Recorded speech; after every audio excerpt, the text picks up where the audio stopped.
Hello, everybody, and welcome to Make It Monday, where today I thought we would talk about machine embroidery and the importance of selecting a good size hoop for that design we want to go and embroider out. Hi, I'm Jim with Amy Sews, and I thought I'd touch on a topic that I've heard a lot recently as people are getting ready to sew for the holidays or special projects they want to do.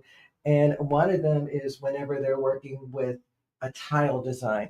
And by that, I mean ones like this where you go ahead and embroider separate sections on a piece of fabric, having a seam allowance, and then when you sew it together, you create one of these gorgeous landscapes like the one I have here, and you can see the lines where the seaming is.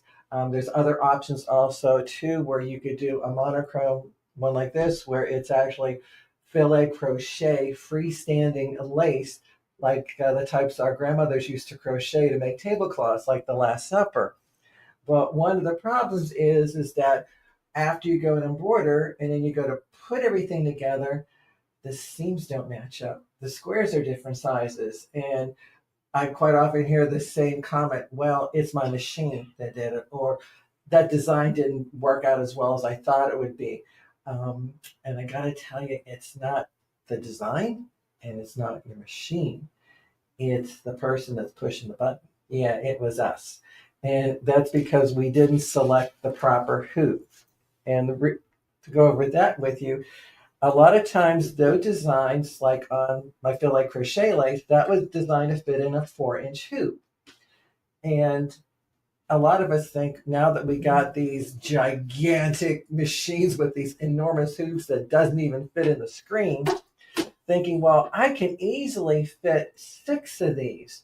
So instead of having to hoop my stabilizer and my fabric in that frame 6 times, I can do it once and then embroider out 6 blocks, thinking that I'm getting a jump on it because I don't have to spend all that time hooping.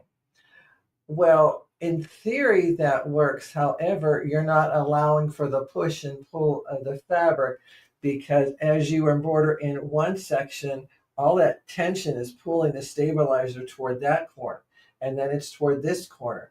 And you're distorting your stabilizer and your fabric if you're doing it on a fabric base.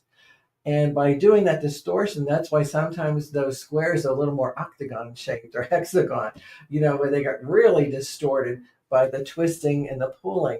And that's why it's important that when you go to do those designs, you need to stay in the size hoop that it was designed and created and tested by that digitizer. Because even like your outlinings, when they don't match, that's because of the distortion of the fabric from the effect of needle and thread to fabric. So anytime you go to do these, it's really best to individually hoop your stabilizing your fabric in your 4-inch or whatever size, let's say 4x6, whatever.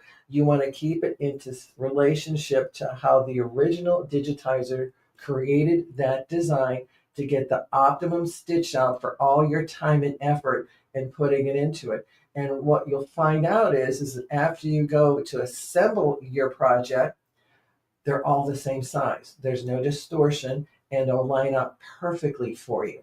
How often have you tried to put it together where one block is like a quarter of an inch longer than the other and you try stretching it with your iron and you end up flattening the stitches? So you'll eliminate all of that.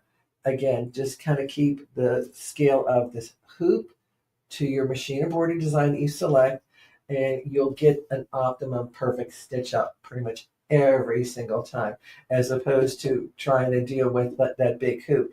And the other thing I want to point out, I did a test once, and granted, this was on a machine before all the newer model ones that will actually tell you how long it will take to embroider out. I went and took my design and I put it in the 4-inch hoop that it was created for, and it sewed out in about 20 minutes, which I thought was pretty good. I then put that same design in the center of my big hoop and I embroidered it out. It took 27 minutes, 7 minutes longer. And the reason for that is sometimes some machines, when they're programmed to embroider, the bigger the hoop, the slower the speed, because the machine has to track over a larger area.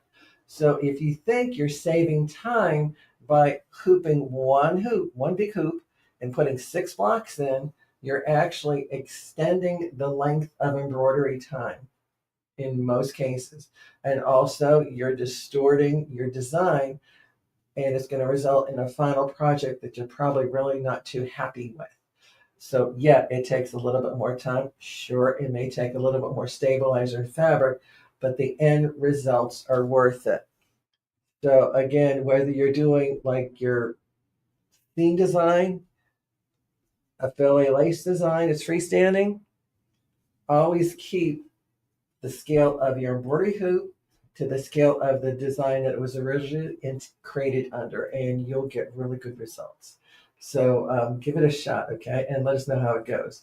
So thanks for watching. Be sure to go and if you like the information, share it with a friend and help to educate them too.